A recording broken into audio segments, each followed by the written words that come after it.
साल में एक बार। जिस शहर जहां की खाओ बाजरी वहां की बजाओ।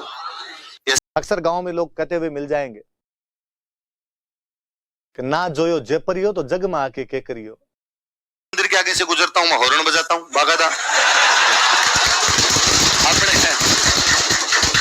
अपने हाजिरी लगा के जाते हैं कि भगवान आज का तो लिख लो, आज तो आए थे, अगली बार आएंगे तो। और कई अलग अलग लोगों से प्यार हो सकता है। आपको भी सर ये तो बात सही है, हमें होता है दिल्ली हो जाता है, नया नया हो जाता। आज भी गांव में किसी बुजुर्ग से जयपुर का नाम लेना, उसे जयपुर नहीं बोला जाता, वो इसको जयपुर बोलता है। आप और मेरे जैसे पढ़े लिखे लोग इस बात पर हंस सकते हैं कि दादाजी को नाम आता नहीं जयपुर का से इसलिए जयपुर बोलते। नहीं, वो सही बोलते, तुम गलत बोलते हो। एक शहर बसाया जयपुर, आपके राज्य की राजधानी गुलाबी नगरी के नाम से मशहूर जो जयपुर नाम का शहर है, ये सवाई जयसिंह द्वारा बसाया गया था। कहते हैं पहले राजधानी आमेर थी, अब राजधानी को जयपुर लाया गया, जो कि कछवाहों की चौथी राजधानी है। पहली दौसा, दूसरी रामगढ़, तीसरी आमेर और चौथी जयपुर। आमेर में जनसंख्या ज्यादा हो गई थी, इसलिए एक ऐसी जगह की आवश्यकता थी जहां पर जनता को थोड़े ढंग से बसाया जा सके। इसलिए 18 नवंबर 1727 को जयपुर की स्थापना की गई। तो जयपुर की स्थापना कब की गई है? 18 नवंबर 1727 को जयपुर की स्थापना की गई थी। और यह नहीं कि लोगों को कह दिया कि मकान बना लो, ये जगह पड़ी है।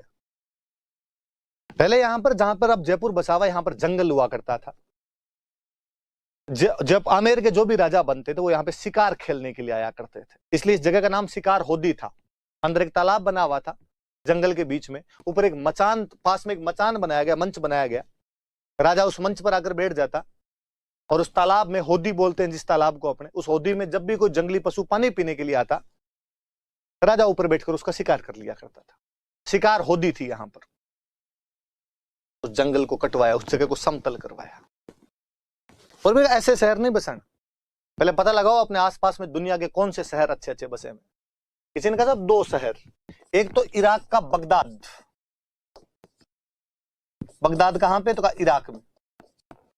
एक चाइना का कैंटन। ये 2 शहर सर बड़े हैं। मैप मंगवाए जाएंगे, इनके मैप मंगवाए गए दोनों शहरों, मानचित्र मंगवाए गए। देखा उनको, इन शहरों की बसावट, इनकी बनावट, इनका आर्किटेक्चर किस प्रकार का है। और वो देखने के बाद जयपुर का नक्शा बनाया गया। एक बंगाली ब्राह्मण विद्याधर भट्टाचार्य इसके मुख्य आर्किटेक्ट थे।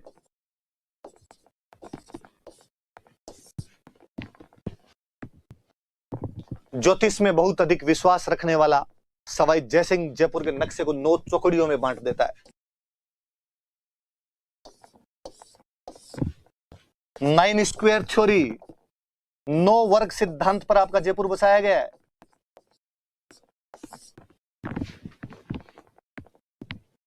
नौ वर्ग सिद्धांत पर बसाया गया जयपुर। तय किया गया बाकायदा, जब यहां राजा का महल होगा, राजा के महल के ठीक सामने गोविंद देव जी का मंदिर होगा, ये जोहरी बाजार है, ये माणक चौक है, ये छोटी चौपड़ है, ये बड़ी चौपड़ है। तमाम रास्ते, तमाम चौराहे, ये सब मैप में बनाने के बाद जयपुर का निर्माण करवाया गया। जयपुर आधुनिक भारत का, मॉडर्न इंडिया का फर्स्ट प्लान्ड सिटी है। भारत का पहला आधुनिक और नियोजित, शब्द पे ध्यान दें आप, नियोजित मतलब प्लानिंग के साथ बनाया गया, नियोजन के साथ बनाया गया शहर। ऐसे शहर या तो सिंधु घाटी सभ्यता की में दिखाई देते हैं जो शतरंज बोर्ड की तरह बने हुए थे, या वैसा शहर जयपुर है। मैं जब भी जयपुर के निर्माण को, इसकी वास्तुकला को देखता हूं तो उस राजा के प्रति वाकई श्रद्धा से सर झुकाने का मन करता है कि आज के 200 साल पहले, 300 साल पहले एक राजा इतना कैसे सोच सकता था कि यार शहर में चौराहे होने चाहिए और सड़कें चौड़ी होनी चाहिए? प्लानिंग कैसे की जा सकती है कि एग्जैक्टली इस सीध में दुकानें बनेगी, यहां पर मकान बनेंगे?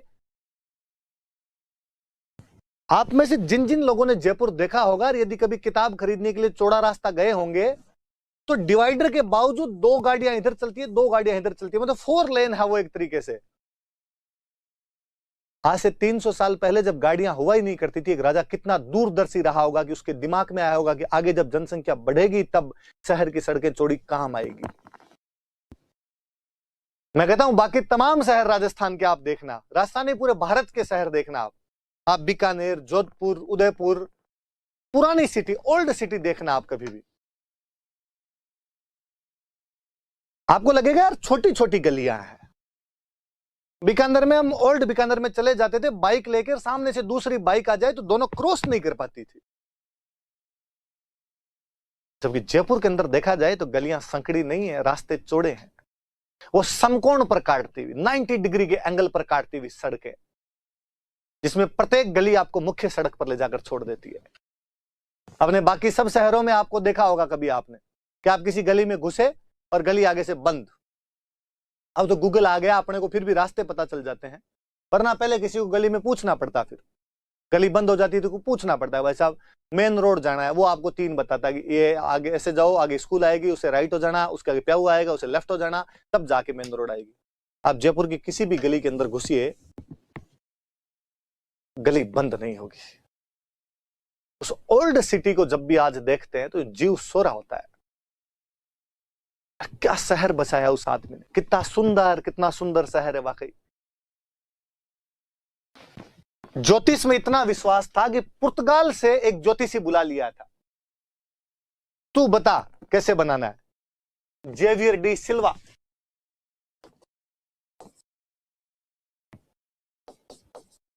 जेवियर डी सिल्वा नाम का एक पुर्तगाली ज्योतिषी, पोर्तुगीज एस्ट्रोलॉजर बुलाया गया। वास्तुकार तो विद्याधर भट्टाचार्य थे, जिनके नाम पर जयपुर में कॉलोनी है विद्याधर नगर। पुर्तगाली ज्योतिषी जेवियर डी सिल्वा को भी कहा कि डी सिल्वा जी आप भी बताओ क्या क्या करना है। खुद ज्योतिष का महान विद्वान, इसलिए 9 ग्रहों के सिद्धांत पर, 9 वर्गों के सिद्धांत पर जयपुर बसाता है। वह जगह जहां पर किसी टाइम में शिकार किए जाते थे, जिसको कि शिकार होदी कहते थे, का यहीं से बनाना शुरू किया जाए, और वहां पर बनाया गया था बादल महल।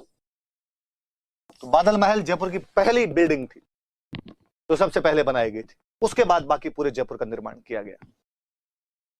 कहते हैं कि जब ये बसाया गया था तब इसका नाम रखा गया सवाई जयनगर। सवाई जयसिंह ने बसाया, इसलिए सवाई जयनगर है। फिर कहा लंबा नाम है, इतना तो लिया ही नहीं जाएगा, सवाई जयनगर, ये तो कौन बोलेगा, इसलिए हमारी लोकल भाषा में इसका नाम किया गया जयपर। एग्जैक्टली जयपर। आज भी गांव में किसी बुजुर्ग से जयपुर का नाम लेना, उसे जयपुर नहीं बोला जाता, वो इसको जयपर बोलता है। आप और मेरे जैसे पढ़े लिखे लोग इस बात पर हंस सकते हैं कि दादाजी को नाम आता नहीं जयपुर का से, इसलिए जयपर बोलते नहीं, वो सही बोलते, तुम गलत बोलते हो। उसका नाम जयपर ही है, एग्जैक्टली जयपर नाम है इसका। तो बहुत बाद में, अंग्रेजों के आने के बाद में, अंग्रेजों ने इसको जयपुर लिखना शुरू कर दिया था, JAIPORE। उस जयपुर को धीरे धीरे हमने जयपुर कहना शुरू कर दिया। सदियों तक इस शहर का नाम जयपुर रहा है। आज भी राजस्थान के किसी भी बुजुर्ग से पूछा जाए कि राजस्थान का सबसे अच्छा शहर कौन सा है, अक्सर गांव में लोग कहते हुए मिल जाएंगे कि ना जोयो जयपुरियो तो जग में आके के करियो, ना जोयो यदि नहीं देखा जयपुर तो संसार में जन्म क्यों लिया है। अभी भी पुरानी ग्रामीण महिलाओं की ये अंतिम इच्छा होगी कि कोई जयपुर दिखाते एक बार। आज भी वो लोकगीत इस बात की दुहाई देते हैं जब पत्नी अपने पति को कहती रहती है कि मन जयपुरी है कि तीज दिखा दो। वाकई बेहद सुंदर शहर है। ऐसा मैं नहीं कहता, आपको लगे कि खुद जयपुर में रहता है इसलिए कहता होगा। आप कभी आएंगे तो इस बात को स्वीकार करेंगे, और मेरे और आपके स्वीकार करने से नहीं, पिछले साल यूनेस्को ने इस बात को स्वीकार किया कि जयपुर बेहद सुंदर शहर है, इसको वर्ल्ड हेरिटेज लिस्ट के अंदर स्थान दिया जाना चाहिए। इसलिए जयपुर जो है तो यूनेस्को की वर्ल्ड हेरिटेज लिस्ट के अंदर शामिल किया जाता है। तो ये जयपुर के निर्माण की बातें याद रहे आपके तमाम चीजें। 18 नवंबर 1727 को बगदाद और कैंटन के मैप को देखने के बाद मुख्य वास्तुकार विद्याधर भट्टाचार्य और पोर्तुगीज एस्ट्रोलॉजर जेवियर डी सिल्वा की सहायता से 9 वर्ग सिद्धांत पर शिकार होदी की जगह पर बादल महल बनाते हुए इस शहर की शुरुआत की गई थी, जो आधुनिक भारत का प्रथम प्लान्ड सिटी है, नियोजित शहर है। बने होंगे उसके बाद में और भी कोई अच्छा शहर बन गया होगा आपके, लेकिन जयपुर वाली बात नहीं है, ओल्ड सिटी के अंदर कहीं नहीं मिलती। आजादी के बाद हमने चंडीगढ़ बसाया, चंडीगढ़ खूब सुंदर है, पर कोई उस चंडीगढ़ से 250 साल पहले यदि इतना सुंदर शहर बनाया गया था तो वो सवाई जयसिंह है। किसी ने कहा कि साहब जयपुर जो बसा रहे हो एकदम प्लेन जगह पर बसाया जा रहा है। युद्धकालीन माहौल में जब चारों तरफ से लड़ाइयां होती रहती थी, शहर अक्सर पहाड़ियों के बीच में बसाए जाते थे ताकि जल्दी से कोई दुश्मन आकर आक्रमण नहीं कर सके। वह समय जब मराठे लगातार आक्रमण करते जा रहे थे, तब कहा कि राजा जी शहर बसा तो रहे हो एकदम प्लेन के अंदर आके, कोई आके मराठे कभी आगे लूट के चले जाएंगे। सवाई जयसिंह ने कहा इसका चिंता करने की आवश्यकता आपको नहीं है, मराठों से पहरेदारी मैं कर लूंगा। और मराठों से बचाव के लिए, सुरक्षा के लिए एक किला बनाया गया नाहरगढ़, इसे जयपुर का पहरेदार कहा जाता है, गार्ड है जयपुर का। आज भी जब आप जयपुर के किसी भी कोने पर खड़े होकर देखेंगे तो नाहरगढ़ अपनी शानदार आभा के साथ आपको दिखाई देगा। आप नाहरगढ़ की किसी भी जगह जाकर खड़े होंगे तो नीचे सुंदर सा एक शहर जयपुर दिखाई देगा आपको। तो जयपुर का पहरेदार है। भगवान कृष्ण के बहुत बड़े भक्त थे जयपुर वाले, इसलिए पहले इस किले का नाम रखा गया था सुदर्शनगढ़।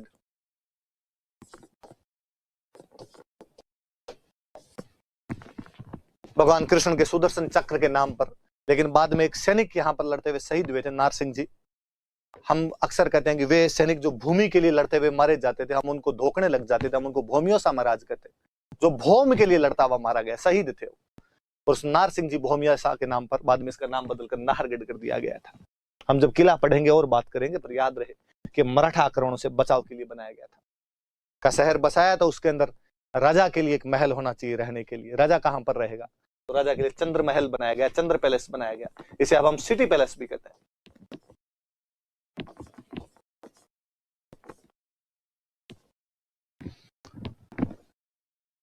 इसी समय एक मानसागर झील में जल महल बनाया गया। झील का नाम याद रखना, कोई पूछेगा कि जयपुर का जल महल है वो कौन सी झील में बना हुआ है,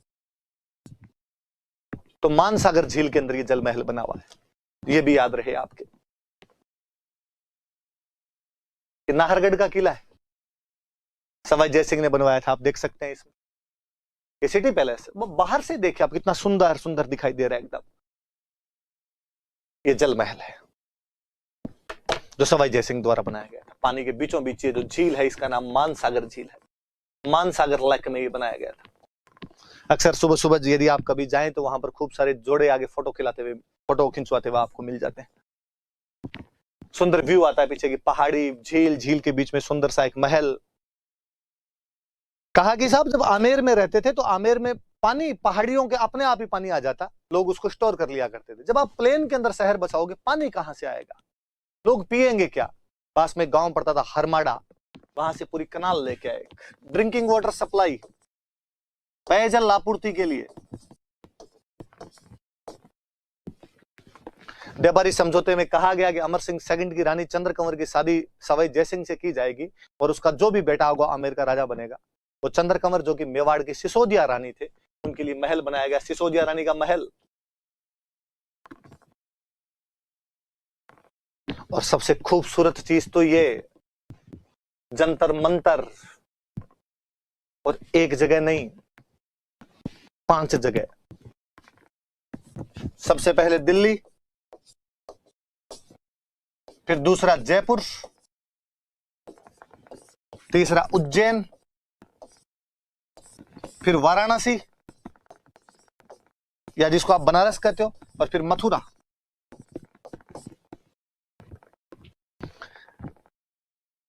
जंतर मंतर तो आप देख लो तो आपको लगे कि यार क्या इंटेलिजेंट बंदा था वो। हमें नाम नहीं पता इसका कि जंतर मंतर नाम ऐसा क्यों रखा हुआ है। जंतर मंतर नाम से हमें लगता है कि यहाँ पे बंगाली जादू सिखाते होंगे, कोई पति को वश में करने के 100 तरीके बंगाली जादू सीखे, इस टाइप की बातें यहाँ पे कोई जंतर मंतर में करता होगा, दुश्मन को करें धराशायी। पर एग्जैक्टली शब्द यंत्र मंत्र है।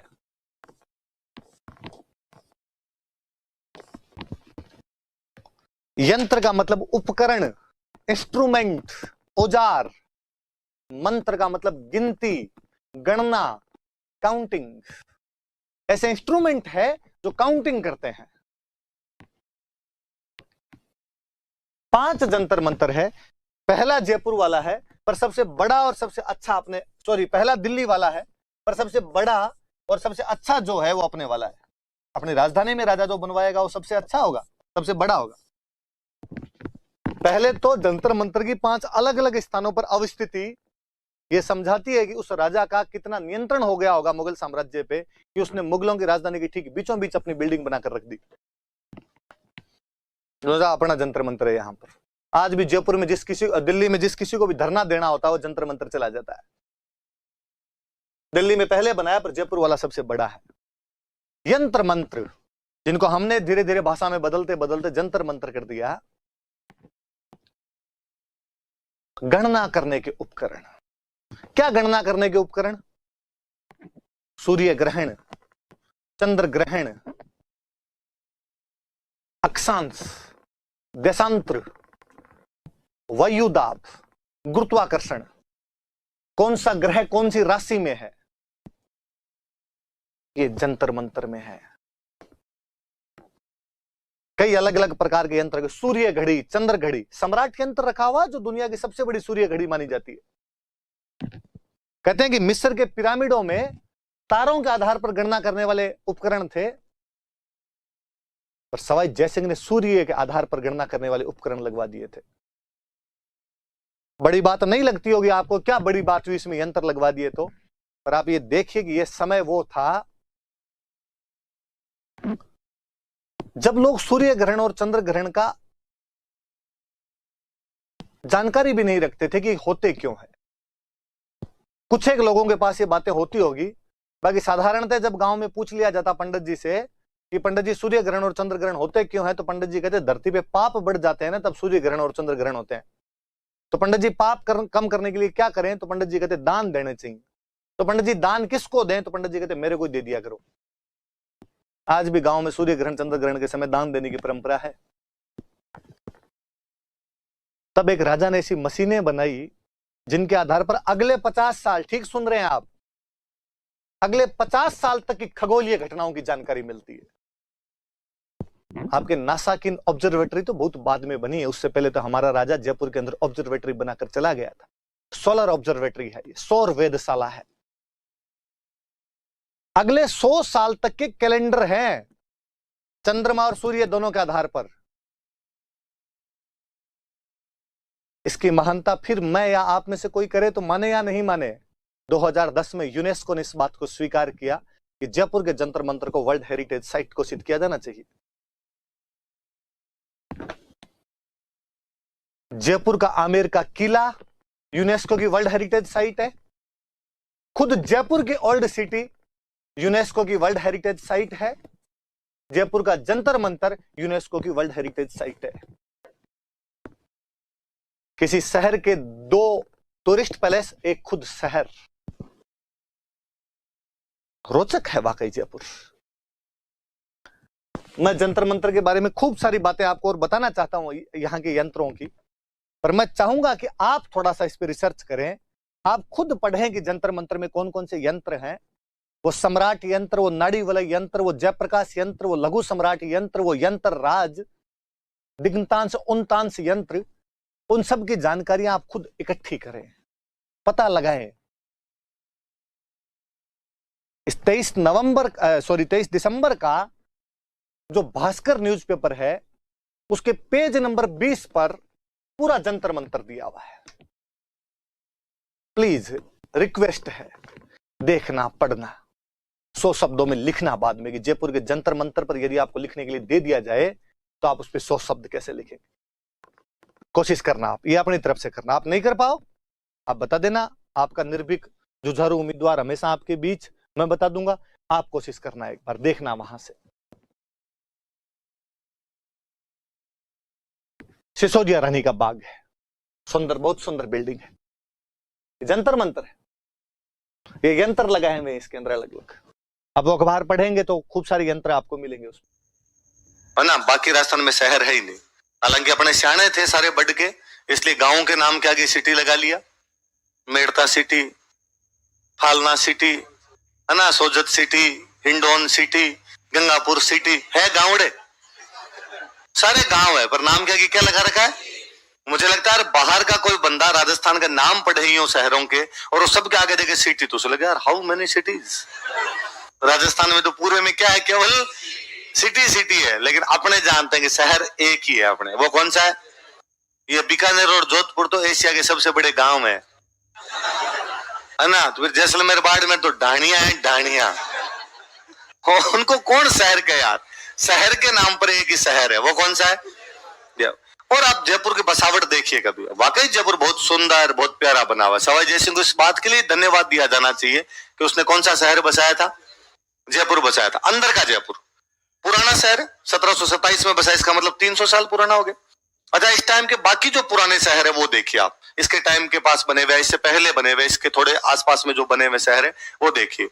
अब पुराने अपने जो भी शहर है उनमें एक चीज नोटिस करेंगे, जयपुर, उदयपुर, बीकानेर, कोई जो शहर बचे हुए पुराने, कि उनके अंदर गलियां बहुत छोटी छोटी है, संकड़ी संकड़ी गलियां, है ना। पुराने शहरों में, परकोटे का जो शहर है ना, शहर दो प्रकार के, अपने जयपुर में नहीं रहते। अपने ये जो बैठे हैं ये जयपुर नहीं है, ये बाईपास है। ये क्या है? आप जयपुर में नहीं रहते, आप कहां रहते हो? जयपुर का मतलब अजमेरी गेट के अंदर अंदर वाला, ये तो एक्सटेंशन है। ये तो शहर क्या हुआ, जनसंख्या बढ़ती चली गई तो लोग बाहर आते चले गए। यूं तो अब सांगानेर पहले अलग गांव था, सांगानेर पहले अलग गांव, अब सांगानेर इसके अंदर शामिल हो गया। ये सारे गांवड़े थे पहले। टोंग फाटक का नाम है रूपरामपुरा। टोंग फाटक का क्या नाम है? तो मुझे याद है एक बार हमारे साथ वालों का एग्जाम का सेंटर आ गया कि राजकीय माध्यमिक विद्यालय रूपरामपुरा।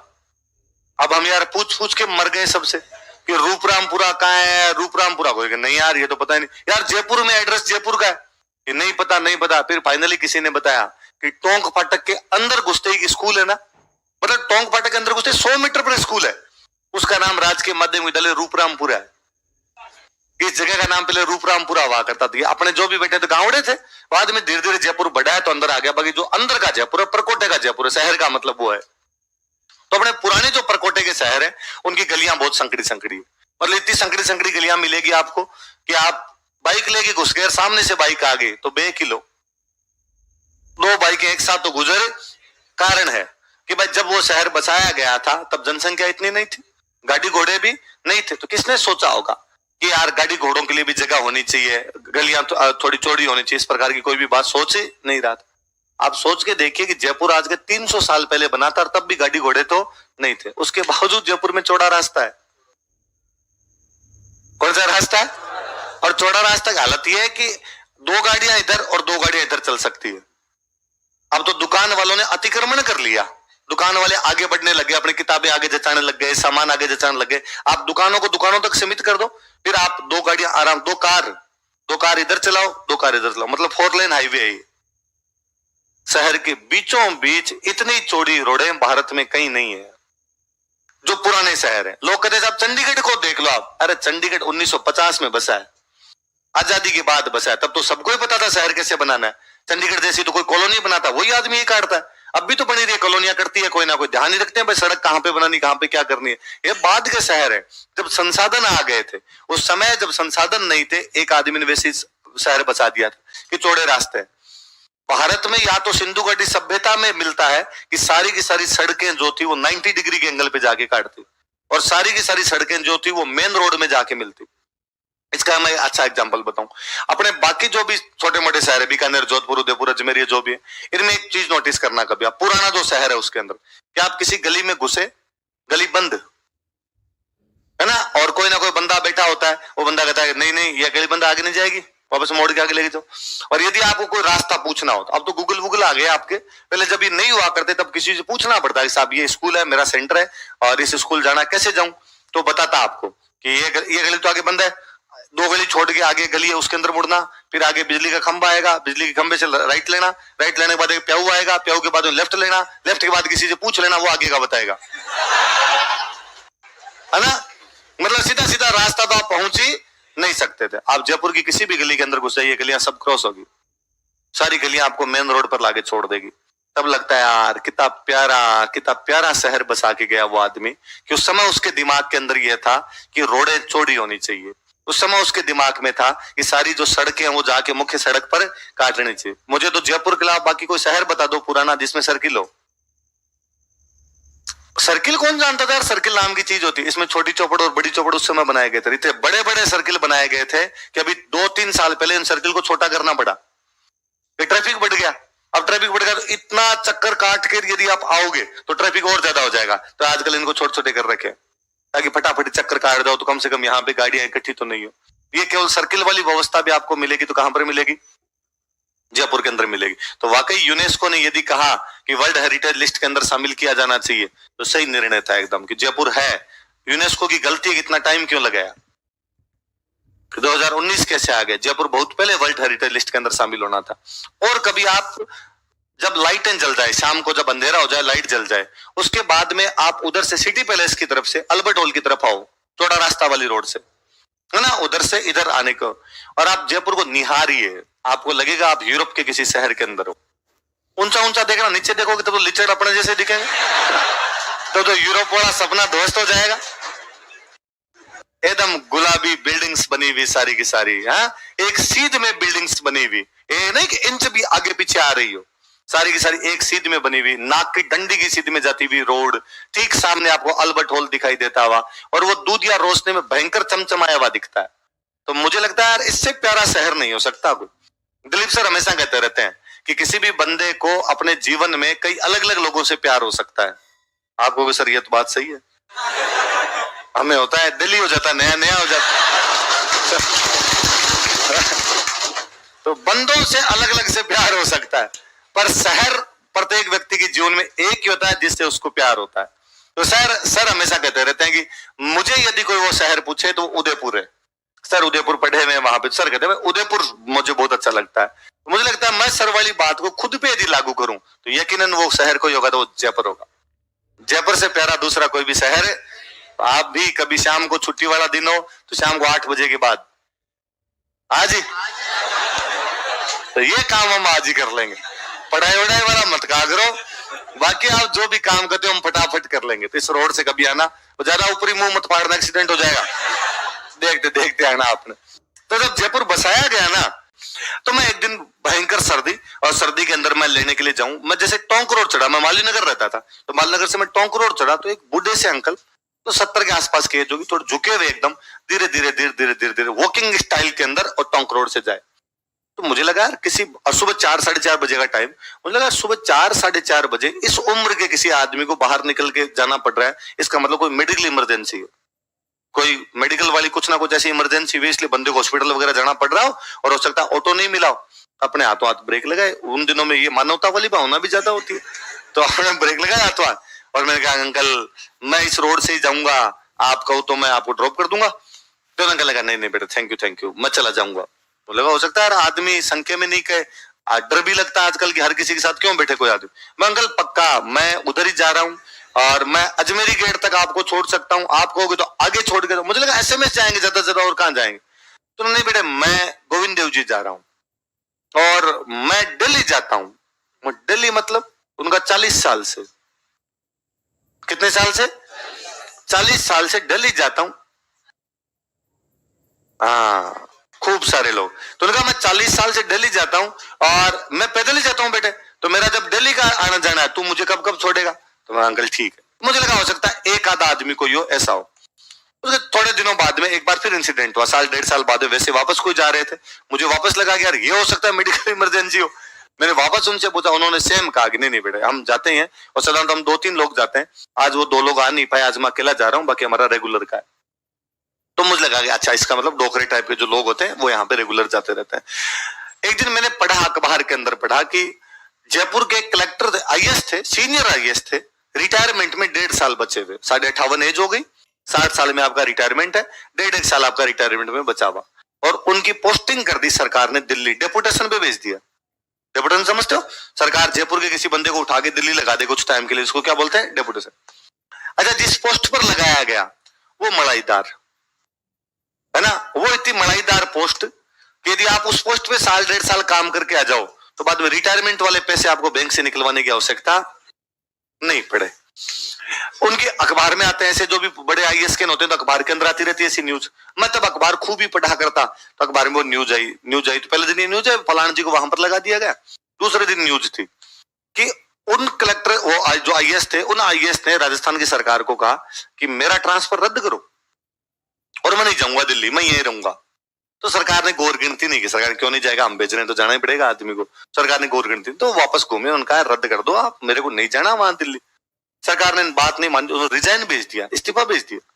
इस्तीफा भेजा तो सरकार के कान खड़े हुए, यार सीनियर आईएएस इस्तीफा दे गया अपना। तो सरकार ने बोला भाई क्या बात हुई, हमने ढंग की जगह ही भेजा था आपको। तो उन्होंने कहा कि नहीं, अब जिंदगी के रिटायरमेंट का साल 1.5 साल ही बचा है, और ये जिंदगी की भी लास्ट एज ही है, अब इसके बाद बुढ़ापा है, क्या भरोसा कब तक जिंदा रहेंगे कब तक नहीं रहेंगे। और मैं गोविंद देव जी के बिना और कहीं नहीं मरना चाहता। मुझे आप दिल्ली भेज दो कि मैं गोविंद देव जी कैसे जाऊंगा। मुझे लगा यार कोई आदमी इस वजह से अपना ट्रांसफर नहीं करवाना चाहता क्योंकि दिल्ली में गोविंद देव जी नहीं है। कोई आदमी इस वजह से केवल जयपुर के अंदर रहना चाहता है कि जयपुर में कौन है, इस शहर में इस देवता के प्रति इससे भयंकर आकर्षण तो हम क्या ही देखने को मिलेगा। ये तो बड़ी जोरदार वाली सी चीज है। और आप नोटिस करोगे कभी 4 बजे सुबह सुबह गोविंद देव जी की आरती होती है, मंगला है ना, मंगला आरती है, उसमें भीड़ मिलेगी आपको। 4 बजे उठ के मंदिर में कितने लोग जाते हैं, ज्यादातर कोई होगा तो पुजारी जी मिल जाएंगे, 2-4 आदमी को ज्यादा आस्था वाले हुआ जाए, भरा पड़ा रहेगा मंदिर। आपके साथ ऐसा भी होगा गोविंद देव जी में कि आप खड़े, आपके जस्ट बराबर में आदमी खड़ा हो सकता है वो जयपुर का कलेक्टर हो, जो बराबर में और आदमी खड़ा हो जयपुर का कोई संभागीय आयुक्त हो, आगे आदमी खड़ा हो जयपुर का एसपी हो। मैंने कभी यहाँ यह भी नहीं देखा कि अब जब वो रेगुलर बड़े बड़े डिग्निटी वगैरह जाते हैं, वरना क्या होता है कि जैसे हमारे बीकानेर वाला गढ़ गणेश था, तो हो सकता था कभी उसमें लाइन में लगे हुए, इतने में पुलिस वालों ने कहा साइड में जाओ, साइड में जाओ, साहब आ रहे हैं, साहब आ रहे हैं, साहब आ रहे हैं, साहब कौन, कलेक्टर साहब आ रहे हैं, उनकी वाइफ आ रही है। पहले वो धोख लगाएंगे, तुम बाहर खड़े रहो, वो धोख लगा के चले जाएंगे, तब तुम लगा लेना। अपने लगता था कोई बात नहीं भाई, साहब बिजी, उनके काम, अपने क्या काम, अपने निकम्मे, अपने बाद में धोख लगा ले, तो अपने बाहर खड़े रहते, साहब आराम से धोख लगा के चले जाते। गोविंद देव जी की ये भी नहीं, तो भाई जब दिल्ली आना है तो कब कब मंदिर खाली कराओगे।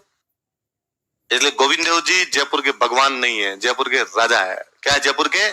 और यदि आप भी जयपुर में रहते हो तो गोविंद देव जी के प्रति इतना ट्रिब्यूट तो होना चाहिए, साल में एक बार, साल में कहां जाके आओगे भाई। मेरी है ना ये भगवान के प्रति कोई आस्था वाली चीज नहीं कि भाई मुझे स्पेशल कभी यूं दिमाग में आता हो कि भगवान के जाना चाहिए, कभी नहीं आता हो। ये नहीं कि मैं नास्तिक हूं, मैं जब भी मंदिर के आगे से गुजरता हूं मैं हॉर्न बजाता हूं, बागादा अपने हाजिरी लगा के जाते हैं कि भगवान आज का तो लिख लो, आज तो आए थे, अगली बार आएंगे तो। और कई बार ये भी होता है कि मैं फ्री हूं तो मैं मोती डूंगरी गणेश जी खूब जाता रहता हूं कि बुधवार को मुझे, कई बार बुधवार शाम को मैं फ्री हो गया जल्दी और मेरे दिमाग में आ गया आज बुधवार है, मैं गणेश जी के वहां, और अब तो टाइम नहीं मिलता, पहले तो मैं गणेश जी वाले मंदिर में घंटे घंटे जाके बैठ जाता, और मेरी हॉबी थी कि गणेश जी के मंदिर में गणेश जी के नाम लिखे हुए 1000 वो पढ़ने, तो मैं उनको पढ़ता रहता, गणेश, गजानन, उनके जो भी नाम लिखे होंगे मैं पर्यावच याद कर लेंगे गणेश जी के, तो मैं हाँ बेटा बेटा वो करता रहता।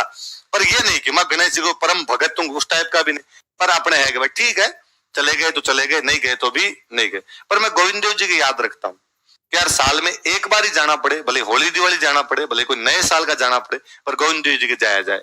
जिस शहर जहां की खाओ बाजरी वहां की बजाओ, ये शहर अपने को रोजगार देता है, ये शहर अपने को रखता है। इस शहर के राजा के प्रति नतमस्तक नहीं हुआ जाए तो किसके प्रति हुआ जाएगा। इस शहर के राजा के दर्शन नहीं करोगे तो एहसान फरामोश कृतज्ञ हो, वो तो कैसे हुआ जा सकता है। तो आप भी साल में एक बार कहां जाके आएंगे।